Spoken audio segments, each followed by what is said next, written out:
For centuries, royal families have been symbols of perfection, strength, and divine favor. Their palaces were theaters of power, their portraits were propaganda, and their bloodlines were the sacred promise of continuity. Every royal birth was a national event, each child another link in an unbroken chain of destiny. They were meant to be flawless, the living embodiment of the monarchy's majesty.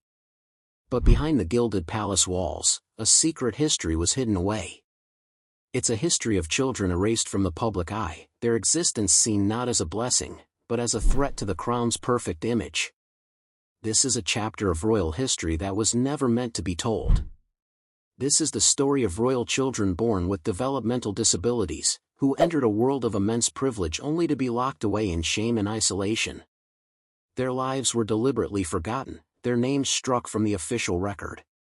And while the story of two sisters is a tragedy of concealment, the remarkable life of another forgotten princess challenges everything we thought we knew about disability inside the world's most powerful families. In the early 20th century, the pressure for royal perfection was more intense than ever.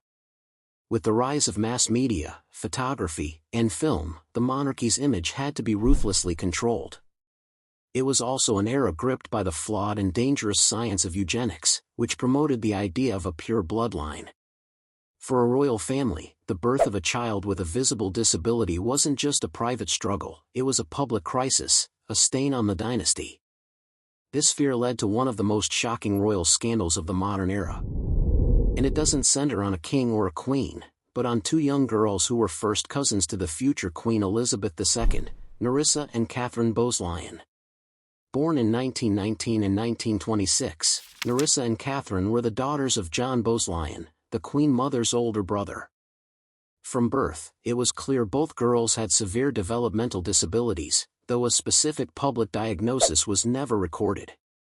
Their mental age was estimated to be around 3 or 4 years old, and they were effectively nonverbal for their entire lives. In the cruel medical language of the time, they were simply classified as imbeciles. For years, they lived at the family home in Scotland. But in 1941, their mother, Fenella, made a decision that would seal their fate. Nerissa, then 22, and Catherine, just 15, were secretly committed to the Royal Oldswood Asylum for mental defectives in Surrey. On that very same day, 3 of their cousins with similar disabilities were also admitted to the institution. The Royal Oldswood was no palace.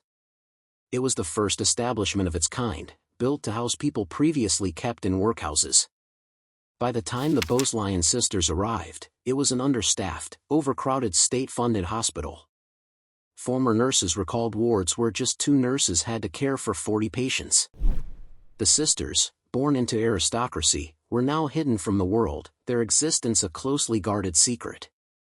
But the family didn't just hide them. They erased them.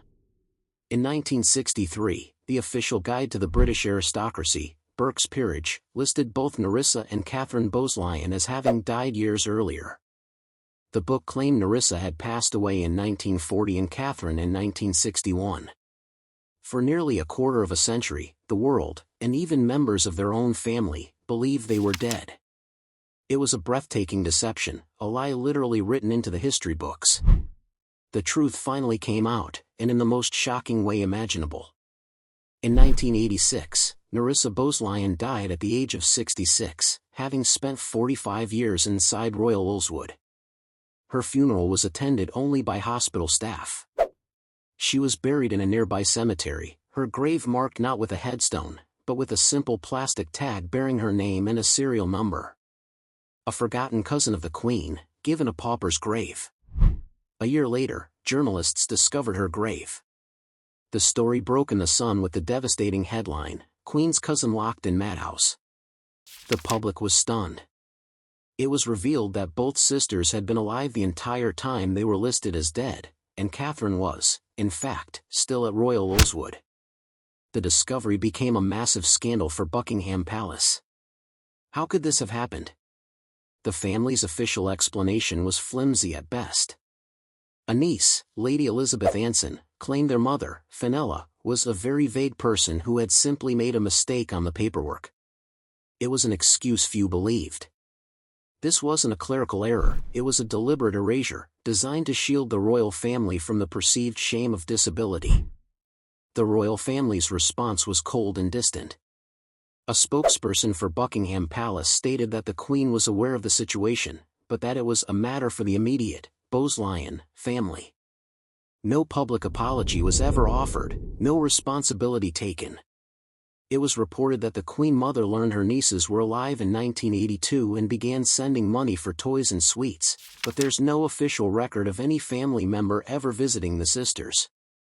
After the scandal broke, an anonymous donor paid for Nerissa to have a proper headstone. Catherine lived on, moved to a new care home after Oleswood closed in 1997 amidst claims of abuse. She passed away in 2014 at the age of 87, having spent more than 7 decades hidden from the world.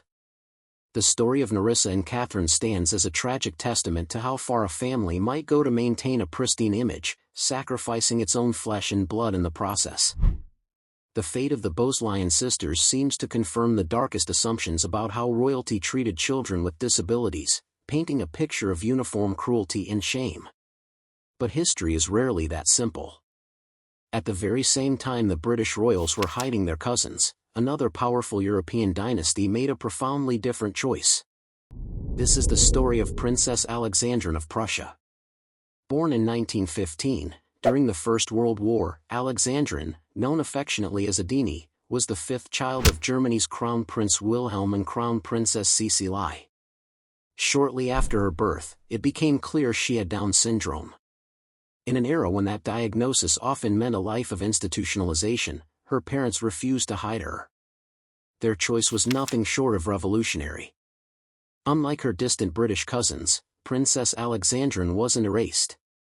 On the contrary, she was a visible and cherished part of the family. She appeared in official family photographs, smiling alongside her parents and 5 siblings.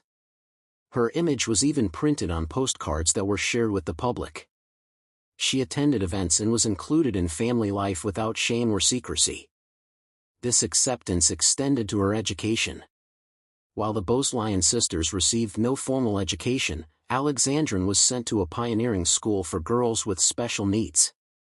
In a deeply symbolic act of inclusion, she was confirmed into the church in 1934, right alongside her younger sister, Cecilie. Of course, her life wasn't entirely public. She was understandably sheltered from the intense scrutiny of royal duties and lived a protected life, cared for by her dedicated nurse.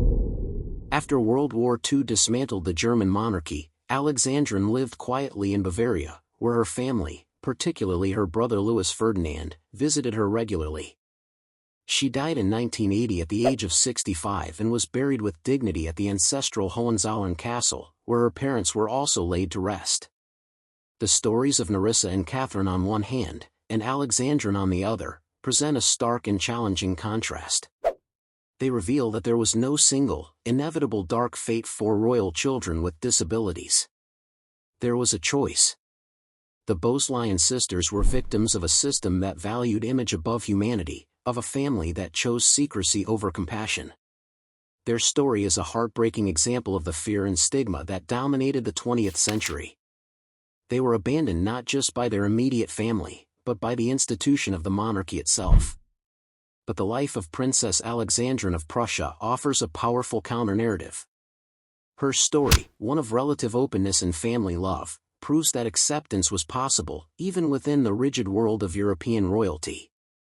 Her parents, Germany's crown prince and princess, made a conscious decision to defy the crushing expectations of their time. They chose inclusion over shame, and dignity over denial. Today, the world has made immense progress in understanding and accepting people with disabilities. But these stories are a powerful reminder of how recently that change has come.